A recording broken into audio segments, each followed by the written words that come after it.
Good afternoon, everybody. Like I said, it's been a while. It's like been living life pretty well lately. For the most part, I graduated finally college like 2 weeks ago.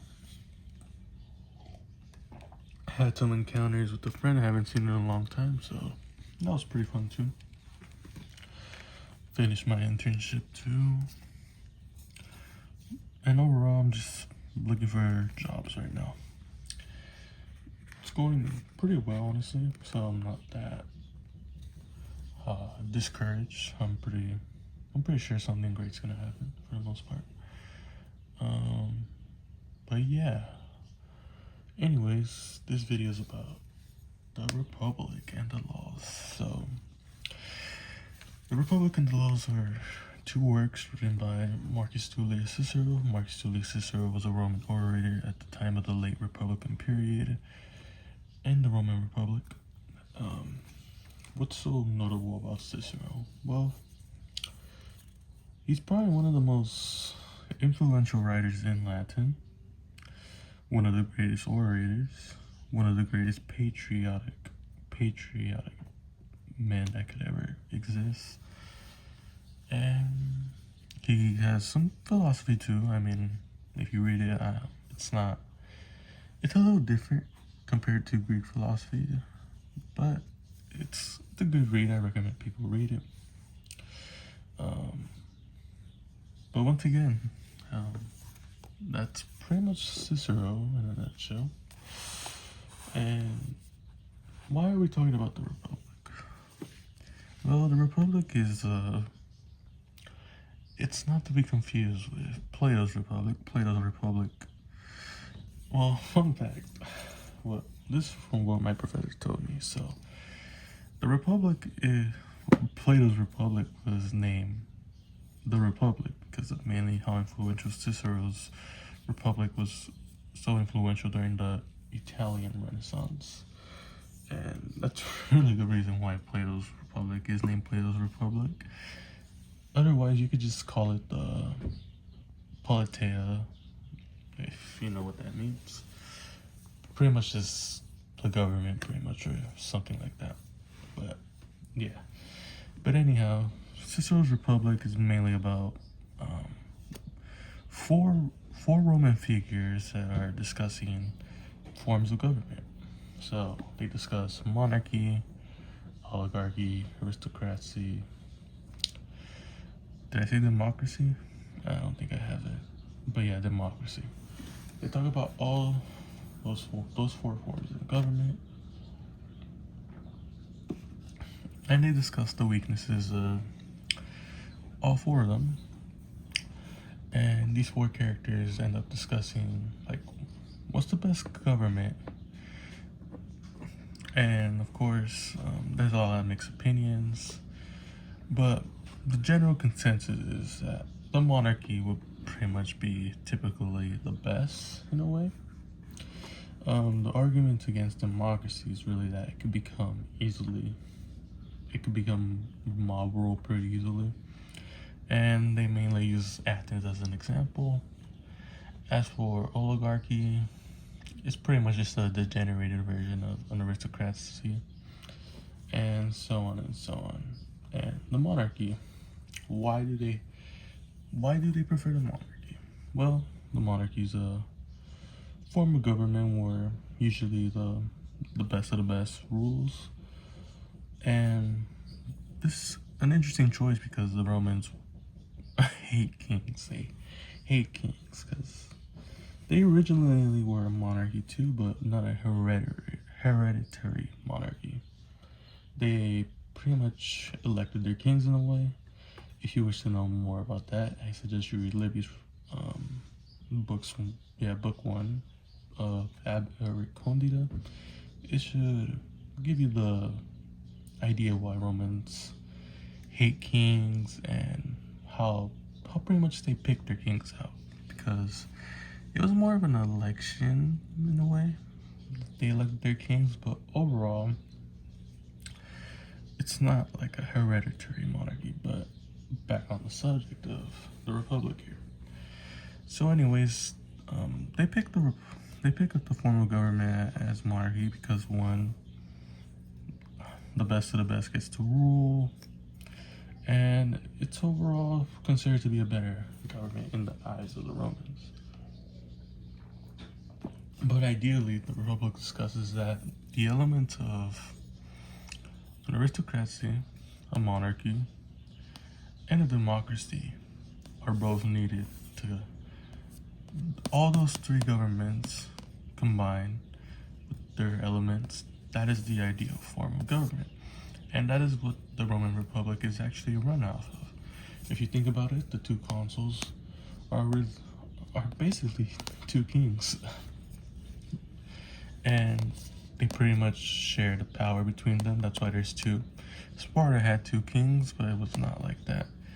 And where does the aristocracy come from? The aristocratic element, my bad. Well, basically, the best of the best will be the aristocrats. And most of the time, aristocrats are elected for this role of consul. So, yeah. And the democracy element. Of course, these consuls are also elected. So the people end up electing most of the consuls. The first consuls, I don't think they were elected. I'm not sure. Actually, I don't think they were elected, if my memory serves me right. Because it was Brutus, and then there was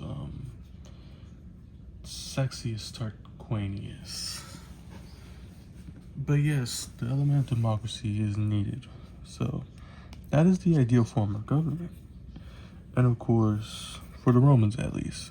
In the case of the United States, in a way, we're a constitutional republic because when we have we're a democratic republic too, honestly.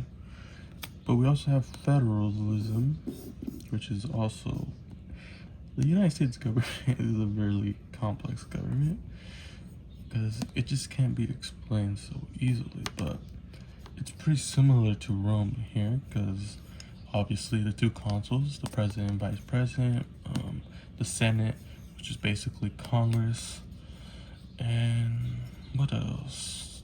I mean, arguably you can say that we also have. Do we have an aristocracy? It's hard to say.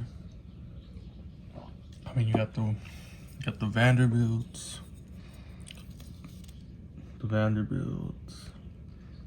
the Rockefellers.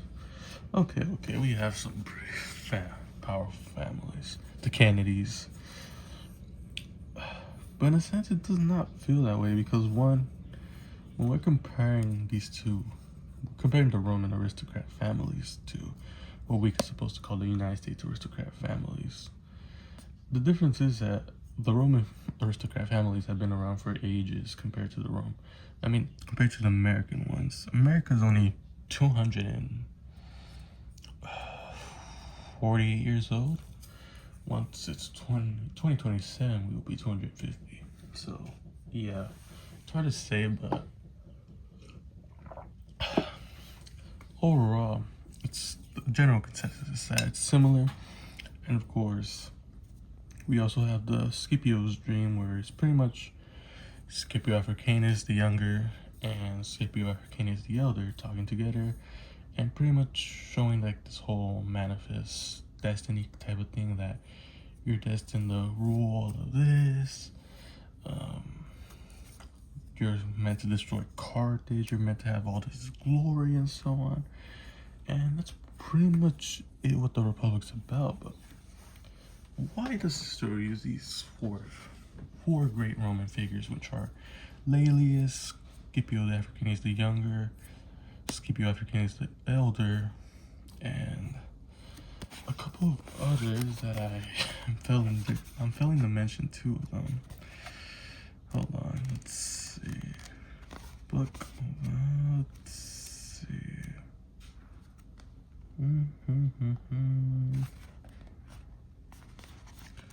Where are they?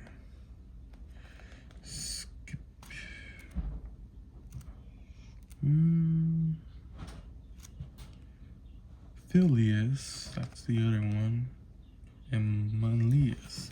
So all these 4 Roman figures are important Roman figures, as you can imagine. And of course, the reason Cicero is using all these figures is because, one, they're blue bloods, aristocrats. They have a lot of, what's it called?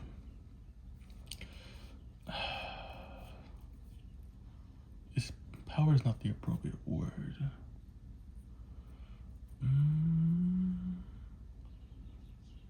Reputation's also not the appropriate word.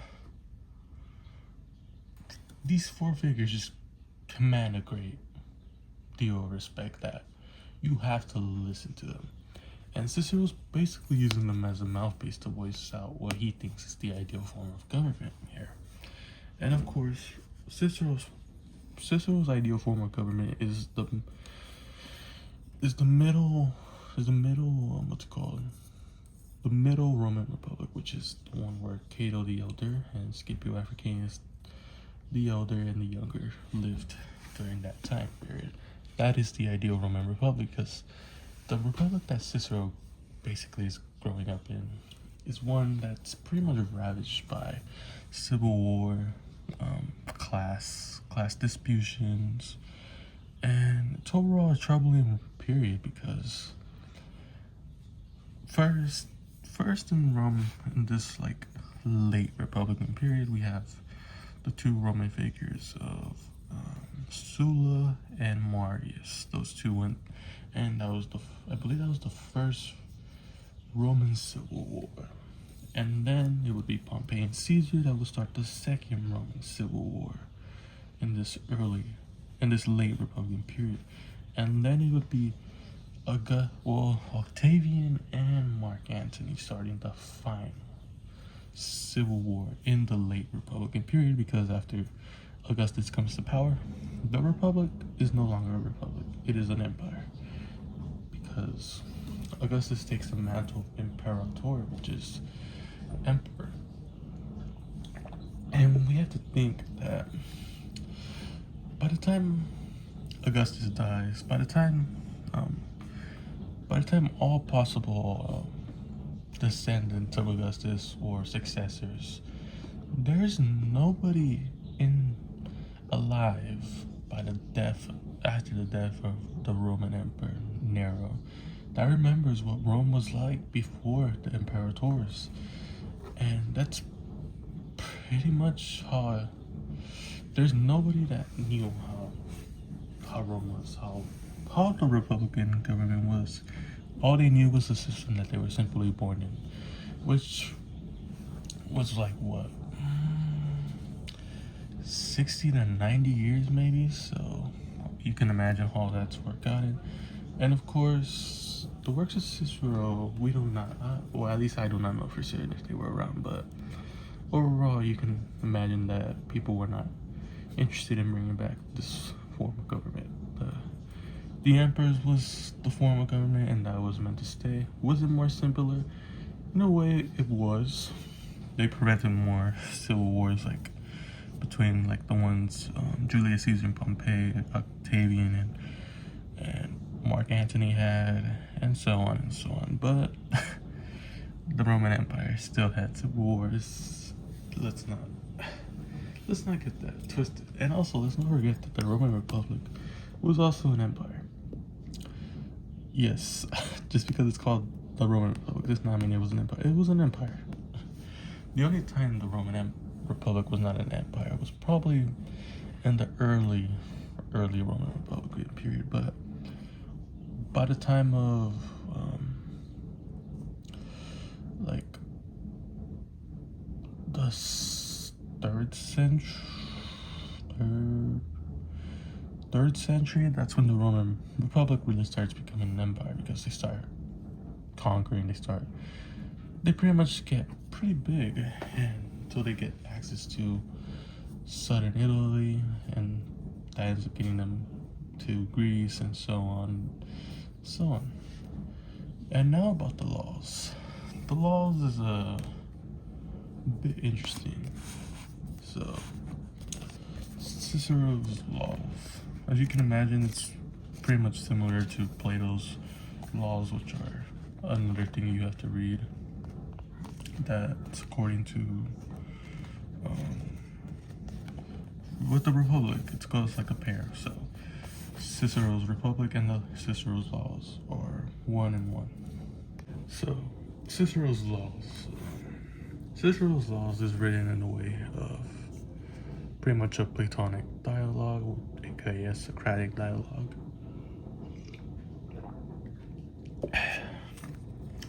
And the whole emphasis of this treatise on laws is pretty much discussing the laws of nature. And the overall emphasis is that the laws of nature are more important than the laws of men and governments. And pretty much any leader who went against natural law was naturally a tyrant by definition. Natural law is viewed as the right reason.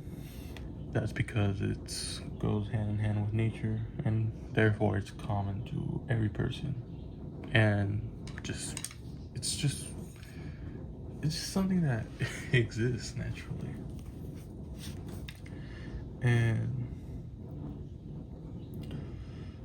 like I said, natural law applies to all mankind. And the reason Cicero is saying all this, because naturally in his form of government, this would be pretty much if he had the opportunity to like tweak the Roman government which he was living in, which was the late Republican period.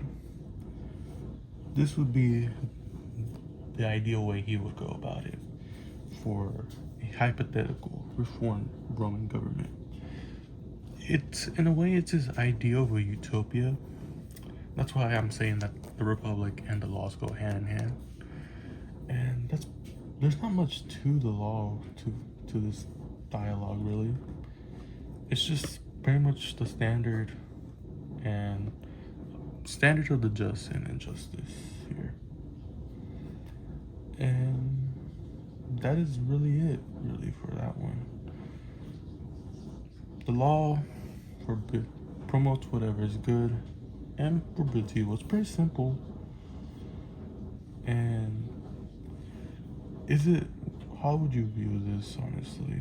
Well, difficult to say.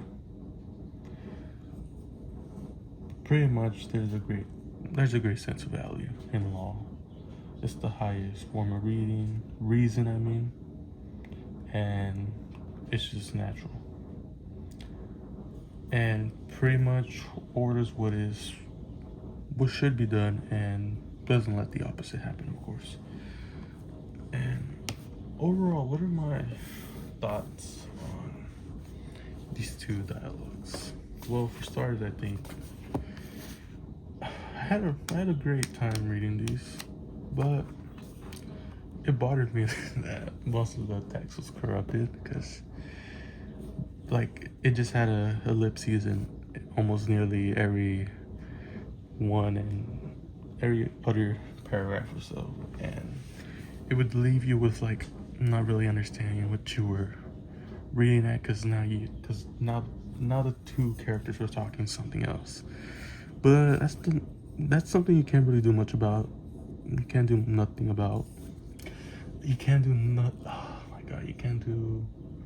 nothing about it. But that's just the way it is. We have what we have. A lot of these texts we're lucky to even have because they were preserved properly, or they were just copied that much because they were that influential to certain people in that time period.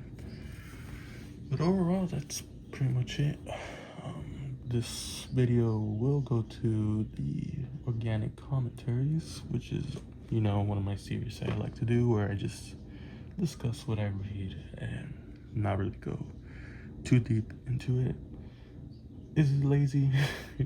In a way it's not, but I just like talking about what I read and just saying what I have to say. But overall, that's about it. You enjoyed this video? Leave a like. If you didn't, then there's nothing I can do about it. But if you have any suggestions of what I should what I can read, then always leave that in the comments. If there's something you want me to review in specific, then let me know. Other than that, I don't have much to say, and I won't take up too much of your time now. See ya.